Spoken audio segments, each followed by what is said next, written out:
ఉంది ఇక్కడ. సో పూర్తి స్థాయి భూసేకరణ అయితే కానీ పూర్తి స్థాయిగా ఈ క్షేత్రం మంచిగా అయ్యేటువంటి అవకాశం ఉంటుంది. ప్రస్తుతం ఇప్పుడు నార్త్ సైడ్ ఒకటే మనకి ఏరియాలో ఉంది.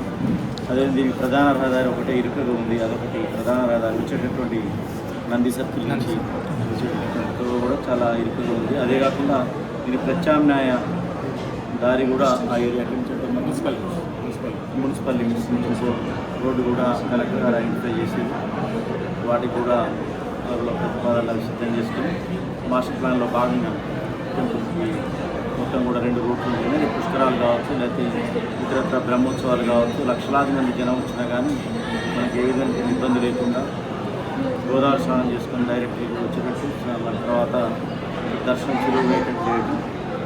అదేవిధంగా ఈ భూసేకరణ పూర్తయితే దీని మాస్టర్ ప్లాన్ని ముఖ్యమంత్రి గారు చూపించి అప్రూవల్ అయిన తర్వాత పూర్తి స్థాయిలో బడ్జెట్ ధర్మపురి ఓకే మిగతా చోట్ల మెయిన్ హాసన ఇది కానీ ఇప్పుడు ప్రాథమిక దర్శనాలు అందుకే వచ్చినాయి. ఫస్ట్ దేవాదాయ సలహాదారు గారు గోవిందర్ గారు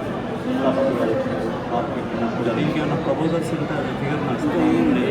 ఓన్లీ ప్రాథమిక దర్శనం అంచనా ఈరోజు పోయి మంత్రి గారిని డిస్కస్ చేసి మళ్ళీ టైం చేసుకుని ముఖ్యమంత్రి గారి దగ్గర వచ్చిన తర్వాత ఒక ఐడియా ఉంటుంది. వారు కూడా సూచనలు సలహాలు ఇచ్చిన దాని ప్రకారంగా మళ్ళీ అవసరం మళ్ళీ ఒకసారి క్షేత్ర పరిచయం జరిగింది.